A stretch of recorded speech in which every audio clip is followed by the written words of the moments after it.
चलो शुरू करें। मैं आशीष राज पुरोहित।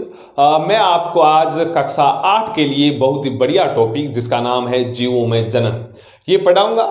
वैसे ये टॉपिक पढ़ाना एक बहाना है, मैं आपसे गप्पे मारूंगा। हम गप्पे भी ऐसी मारेंगे जो हमारे सिलेबस से संबंधित हो, जो हमारे पाठ्यक्रम से संबंधित हो और उन गप्पों से हमें कुछ न कुछ सीखने को मिले। चलो शुरू करें आज की गप्पे। आज की गप्पों में हमारे एक मोस्टली टॉपिक का नाम है जंतुओं में जनन। इसका हम आज भाग नंबर फर्स्ट डिस्कस करेंगे। 2-4 भाग के अंदर मैं इस पाठ को या इस चैप्टर को समेट दूंगा। सबसे पहले यदि मैं इस चैप्टर की बात करूं तो चैप्टर का नाम है जंतुओं में जनन। जंतु मतलब जितने भी एनिमल्स हैं, भले मनुष्य हो, गाय, भेड़, बकरी या जितने भी जंतु यानी एनिमल संबंधी जितने भी चीजें दिख रही है आपको, उनके अंदर जनन की प्रक्रिया के बारे में हम इस चैप्टर में और खास करके मनुष्य में जो जनन की क्रियाविधि है, मनुष्य के अंदर जो रिप्रोडक्शन की क्रियाविधि है, उसके बारे में हम अध्ययन करेंगे। तो सबसे पहले ख्याल आता है कि जनन है क्या। हमें पता तो होना चाहिए भाई जनन का मतलब क्या है। जनन का मतलब क्या है? जनन बोलो या इंग्लिश में हम इसे बोलते हैं रिप्रोडक्शन। क्या बोलते हैं? रिप्रोडक्शन। जनन की परिभाषा दी जाती है कि सजीव द्वारा अपना अस्तित्व कायम रखने के लिए तथा अपनी पीढ़ी को आगे बढ़ाने के लिए अपने जैसे नए जीव की उत्पत्ति करना जनन कहलाता है। या इससे पहले एक और क्वेश्चन आता है, भाई जनन की आवश्यकता क्यों पड़ी? यदि आवश्यकता से थोड़ा हटके में बात करूं तो पहला ख्याल आता है कि सर नॉर्मल भाषा में जनन का मतलब क्या है? तो नॉर्मली या आम भाषा में हम देखें तो जनन का मतलब होता है बच्चे पैदा करना। क्या होता है? बच्चे पैदा करना। यानी जंतुओं में जनन, या इस चैप्टर में हम पढ़ेंगे मनुष्य में जो बच्चे पैदा करने की जो प्रोसेस है उनके बारे में हम विस्तार पूर्वक इसके अंदर पढ़ेंगे। तो जनन की आवश्यकता क्यों पड़ी? आवश्यकता का तात्पर्य है कि वास्तविकता में जिस प्रकार हम कहते हैं पोषण है, पाचन है, श्वसन है, उत्सर्जन, वैसे जनन भी एक मनुष्य की मूलभूत क्रियाविधि है या मूलभूत एक जैविक प्रक्रम है। तो आवश्यकता क्यों पड़ी? आवश्यकता इसलिए पड़ी क्योंकि जीवधारी को अपने जैसा नया जीव पैदा करना जरूरी था। जरूरी क्यों है? क्योंकि उसे अपनी अगली पीढ़ी बढ़ानी है। भविष्य में तो लोग तो बोले सही कि ये जो प्राणी आज है तो इसको आज से 500 साल बाद कैसे याद किया जाए, तो इसके लिए सबसे बेटर है कि वो अपने समान नए जीवधारियों को पैदा करे और पीढ़ी आगे बढ़ाए। वैसे भी मैंने आपको पहले भी बताया जनन का तात्पर्य है कि अपनी पीढ़ी को आगे बढ़ाने के लिए तथा अपने वंश को बनाए रखने के लिए अपने जैसे जीव की या अपने जैसे जीव को पैदा करना अपने आप में क्या है? जनन है। तो जनन के बारे में मोटा मोटा सा इसके अंदर पढ़ेंगे। चलो सबसे पहले आप जनन लिखकर इसको डैश करके लिखो, परिभाषा लिखो जनन की। लिखो आप, सजीव द्वारा अपना अस्तित्व कायम रखने के लिए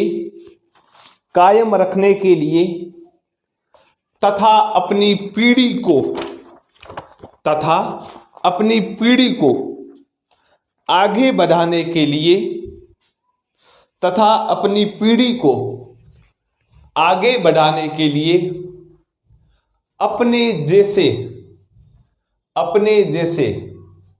नए जीव की उत्पत्ति करना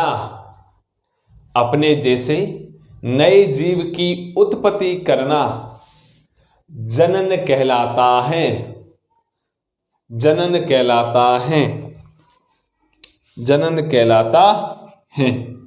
लिख लिया? या करके लिखो। जनन जाति की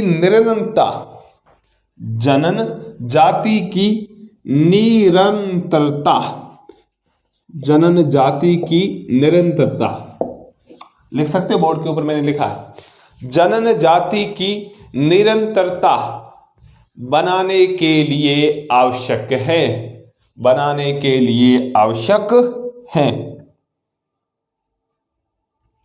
चलो ये थी जनन की परिभाषा। अब आप एक लाइन छोड़कर एक और पॉइंट लिख लो, इसके अंदर एक और पॉइंट लिख लो, एक लाइन छोड़कर। जीवों में जनन का जीवों में जनन का विशेष महत्व है, विशेष महत्व है, क्योंकि यह एक जैसे जीवों में, क्योंकि यह एक जैसे जीवों में पीढ़ी दर पीढ़ी निरंतरता बनाए रखना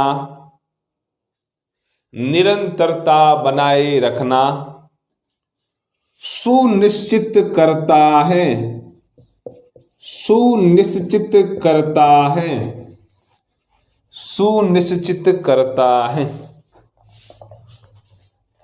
चलो लिख लिया। अब अपन समझते हैं। सबसे पहले मैंने आपको लाइनिंग लिखवाई, सजीव द्वारा अपना अस्तित्व कायम रखने के लिए तथा अपनी पीढ़ी को आगे बढ़ाने के लिए अपने जैसा एक जीव पैदा करना जनन कहलाता है। फिर मैंने आपको सेकंड पॉइंट लिखवाया, जनन जाति की निरंतरता बनाए रखने के लिए आवश्यक है। यानी एक कोई जाति है, जाति में बात करूं, कोई एक शेर की जाति है, कोई उस एक जाति की निरंतरता, यानी वो जाति जिंदा है, उस निरंतरता को बनाए रखने के लिए जो प्रोसेस की जाती है उसे क्या बोलते हैं? जनन। क्या बोलते हैं? जनन। फिर मैंने आपको लास्ट नंबर पॉइंट लिखाया कि जीवों में जनन का एक विशेष महत्व है, यानी जनन होना एक आवश्यक चीज है। क्यों है? क्योंकि यह एक जैसे जीवों में पीढ़ी दर पीढ़ी निरंतरता बनाए रखना सुनिश्चित करवाता है। यानी शेर है, फिर शेर से और शेर बनेगा, शेर से और शेर बनेगा, शेर से और शेर बनेगा, यानी एक से दो, मतलब एक से दूसरा, दूसरे से वापस तीसरा कैसे बन रही है? जनन के द्वारा बन रही। यदि जनन न हो तो ये चीज न हो, ये चीज नहीं हो तो ये शेर मर जाए तो इसके आगे वाली पीढ़ी पैदा होगी नहीं, हाँ या ना? इसका मतलब वो विलुप्त हो जाएगा, यानी इस पृथ्वी के ऊपर था ही नहीं, इसलिए जनन होना आवश्यक है। चलो आया समझ में? अब आप एक और हेडिंग डालो। हमने जनन के अंतर्गत जो चीजें लिखनी थी वो लिख ली। अब आप हेडिंग डालो, लिखो जनन की विधियां, जनन की विधियां, मेथड्स ऑफ रिप्रोडक्शन, जनन की विधियां। हम जनन की विधियों के बारे में पढ़ेंगे। जनन की विधियां लिखो आप, इसमें नीचे वाली लाइन में लिखना शुरू करो। लिखो जंतुओं में जनन की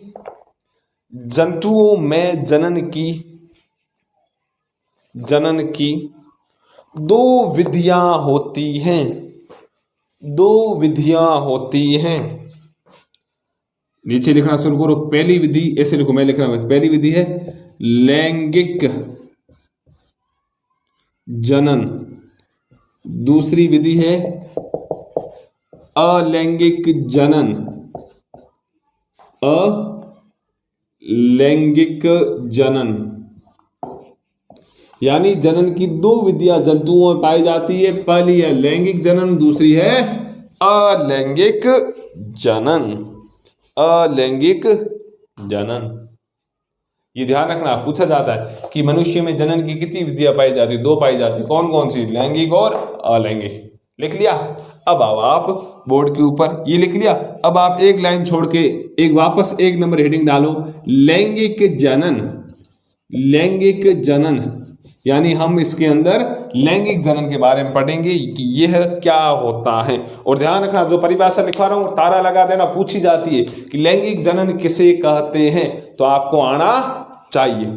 चलो एक नंबर पॉइंट डाल के वापस लैंगिक जनन लिखो और बराबर करके इसकी परिभाषा लिखो। लिखो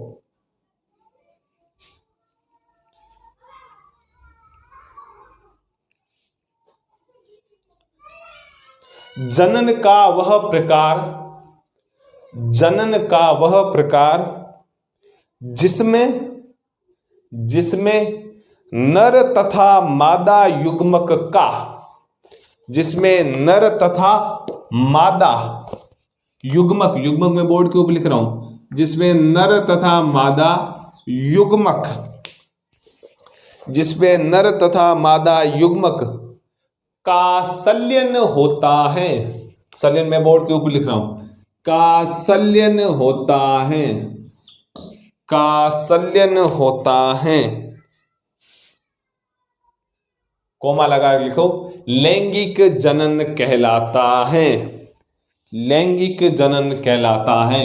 और तारा लगा दो, पूछा जाएगा 1 नंबर का प्रश्न। या तो ये पूछा जा सकता है कि जनन की कितनी विधियां हैं, तब तुम बोलोगे 2। कौन कौन सी? लैंगिक और अलैंगिक। लैंगिक जनन किसे कहते हैं? तो अभी जो मैंने परिभाषा लिखवाई ये याद होनी चाहिए।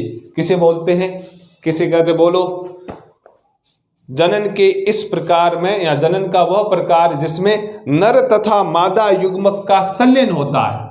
अब मैं जैसे जैसे लिख रहा हूं वैसे लिख रहा हूं, ऐसे लिख रहा हूं, नर युग्मक और मादा युग्मक का संलयन होता है।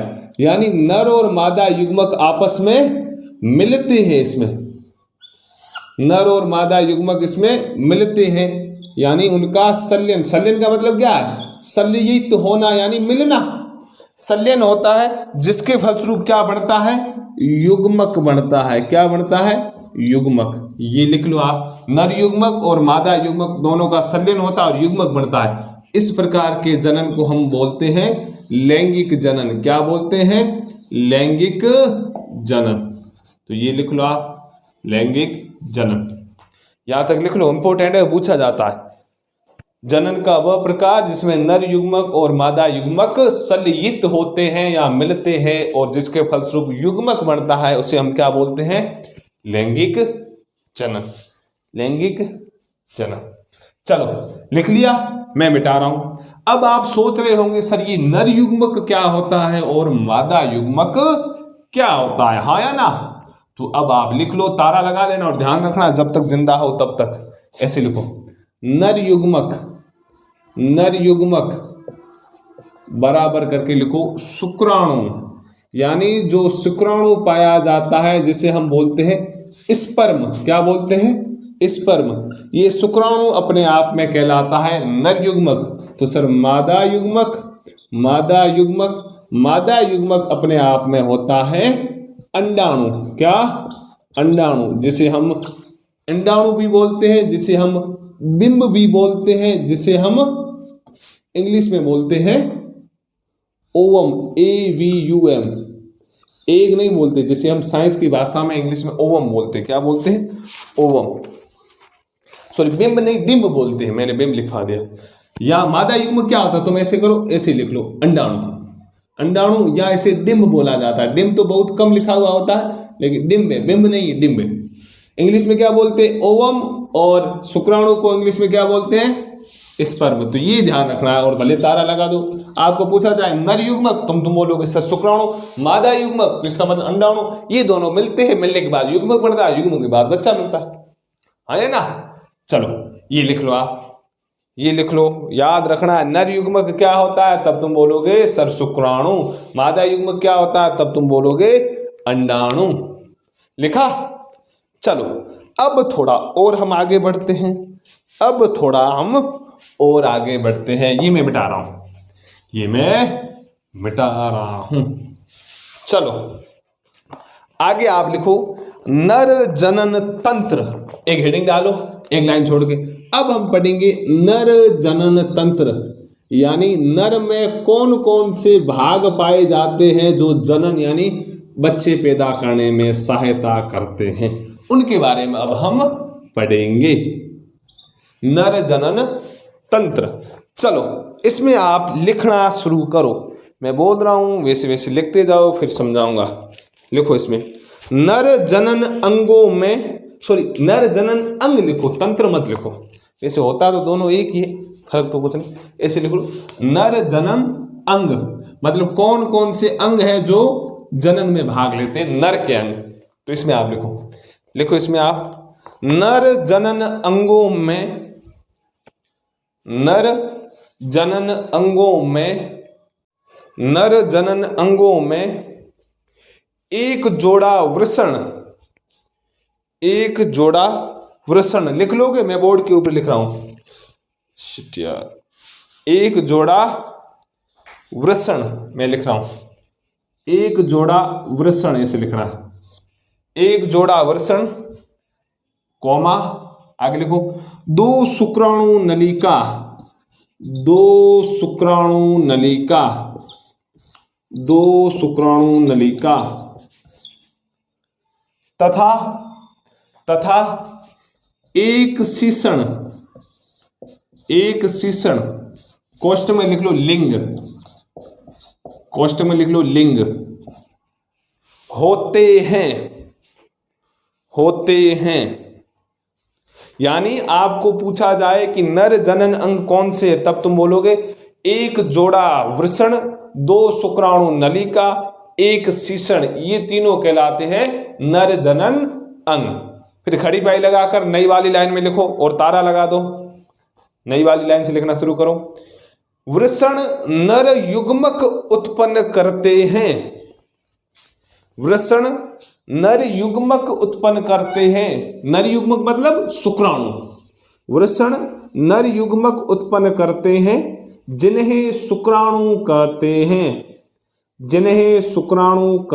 हैं। आगे लिखो। वृषण लाखों शुक्राणु उत्पन्न करते हैं। वृषण लाखों शुक्राणु उत्पन्न करते हैं, यानी वृषण के द्वारा जो शुक्राणु का निर्माण होगा उनकी संख्या कितनी होगी? लाखों में। वृषण लाखों शुक्राणु उत्पन्न करते हैं। खड़ी पाई लगाकर आगे लिखो। खड़ी पाई लगाकर आगे लिखो। शुक्राणु बहुत ही सूक्ष्म होते हैं, यानी बहुत ही छोटे होते, नग्न आंखों से नहीं देख सकते। इसमें से लिखो शुक्राणु बहुत ही सूक्ष्म होते हैं एवं प्रत्येक शुक्राणु में एक सिर, एक मध्य भाग एवं एक पूंछ होती है तथा शुक्राणु वास्तव में एक कोशिका है। चलो यहां तक लिख लिया। अब हम समझते हैं आओ बोर्ड के ऊपर। मैंने आपको नर जनन अंग में क्या लिखवाया कि मनुष्य में जो मेल होता है जो नर होता है, उसमें यदि जनन अंगों की बात करें तो नर में दो वृषण पाए जाते हैं, यानी दो टेस्टिस पाए जाते हैं। इसके अलावा दो शुक्राणु नलिकाएं पाई जाती है जिसकी सहायता से शुक्राणु गमन करते हैं या चलते हैं। दो शुक्राणु नलिकाएं पाई जाती हैं एवं एक नर जनन अंग में पाया जाता है शीषण, जिसे हम लिंग या पेनिस बोलते हैं। एक शीषण या लिंग पाया जाता है। ये तीनों चीजें मिलकर एक सुव्यवस्थित नर जनन अंग या एक तंत्र को बनाती हैं। फिर आगे मैंने लिखवाया कि इन दो वृषणों द्वारा शुक्राणुओं का निर्माण किया जाता है। किसका? शुक्राणु या स्पर्म। शुक्राणु का निर्माण किया जाता है। शुक्राणु को हम नर युग्मक बोलते हैं। शुक्राणु का निर्माण किया जाता है और ये शुक्राणु संख्या में कितने होते हैं? लाखों होते हैं। दिखने में बहुत छोटे होते हैं और वास्तविकता में देखें तो एक शुक्राणु अपने आप में एक कोशिका है। क्या है? एक कोशिका। एक शुक्राणु अपने आप में एक कोशिका है। यहां तक मैंने आपको लिखवा दिया, वो समझा दिया। अब हम आगे बढ़ रहे हैं। सेकंड नंबर आप लिखो मादा जनन अंग। जिस प्रकार नर जनन अंग में ये भाग पाए जाते हैं, तो इसी प्रकार हम पढ़ेंगे मादा जनन अंग। तो आप लिख लो मादा जनन अंग। मादा जनन अंग हेडिंग डालो मादा जनन अंग और इसमें लिखना शुरू करो। लिखो इसमें मादा जननांगों में लिख लो। ऐसे लिखना जननांगों। मादा जननांगों में एक जोड़ी अंडाशय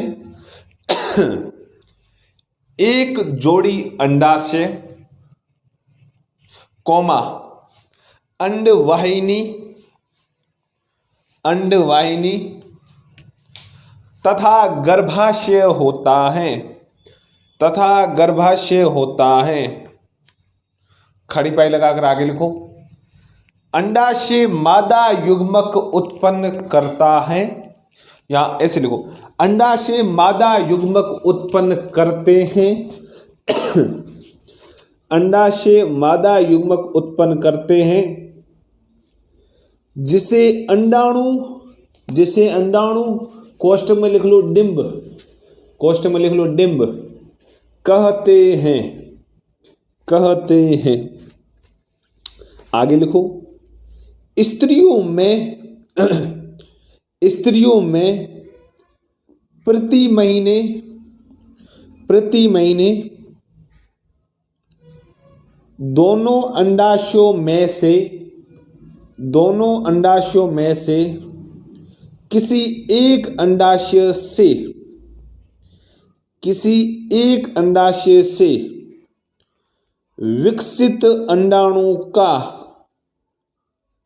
विकसित अंडाणु का निर्मोचन अंडवाहिनी में होता है। खड़ी पाई लगाकर नई वाली लाइन में लिखो, गर्भाशय वह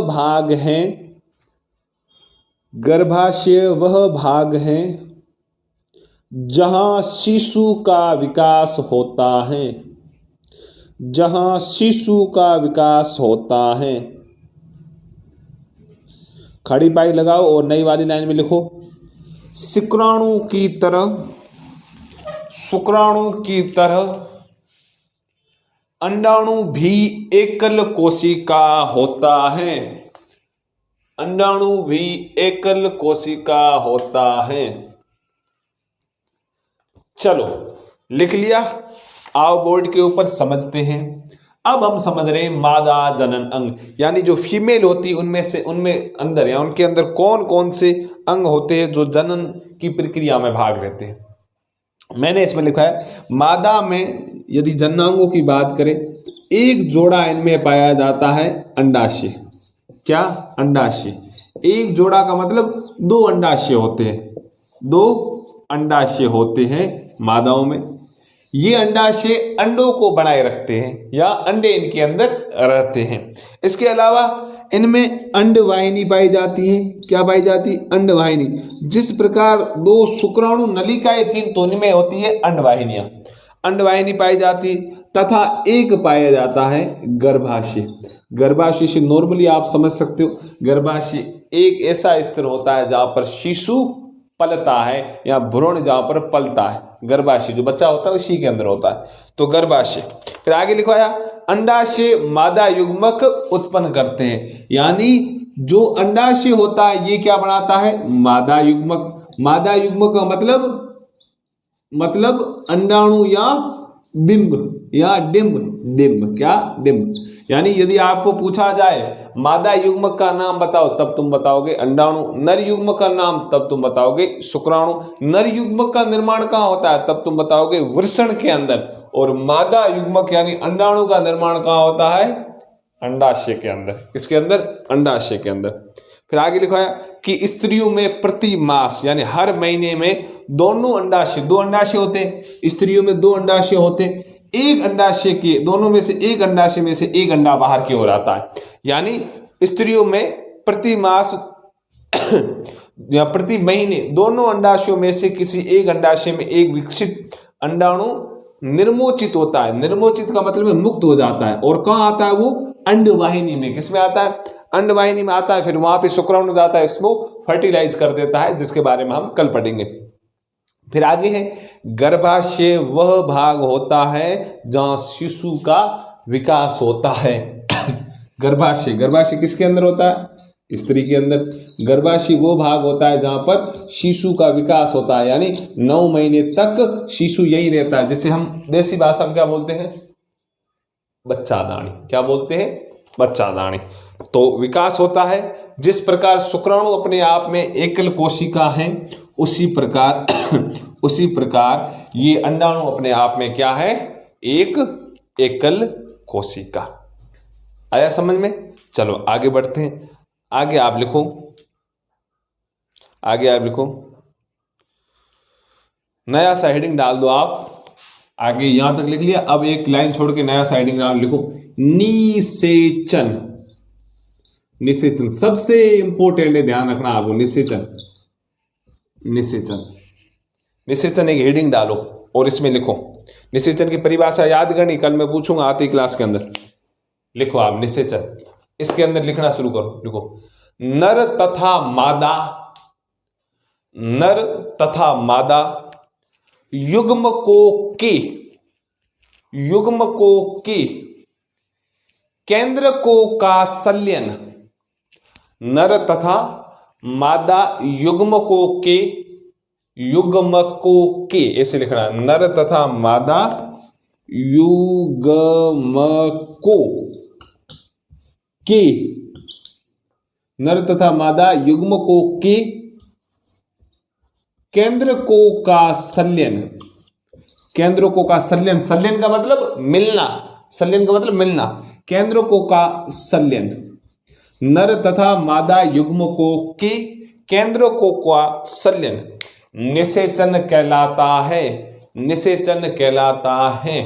कल मैं पूछूंगा, परिभाषा याद होनी चाहिए, नर तथा, और जो भी आज मैंने लिखवाया डिक्टो डिक्ट कल याद होना चाहिए। जनन किसे कहते हैं, नर जनन अंग में कौन कौन से भाग होते हैं, मादा जनन अंग में कौन कौन से भाग होते हैं, निषेचन किसे कहते हैं, लैंगिक जनन किसे कहते हैं, जनन की कितनी विधियां होती है, 2, लैंगिक और अलैंगिक। फिर इसमें मैं आगे पूछूंगा, चलो निषेचन पूछूंगा सबसे इंपॉर्टेंट निषेचन क्या होता है, नर तथा मादा युग्मकों के केंद्रकों का संलयन।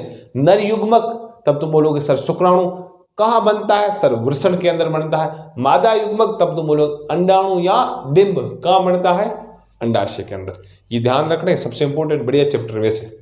चलो आज के लिए इतना खूब है, मैं अब आज से आगे रेगुलर आता रहूंगा। बढ़िया पढ़ाई करो, best of luck for your bright future. चलो स्वास्थ्य का ध्यान रखो, मजे से रहो, अच्छा खाना खाओ, अच्छी पढ़ाई करो।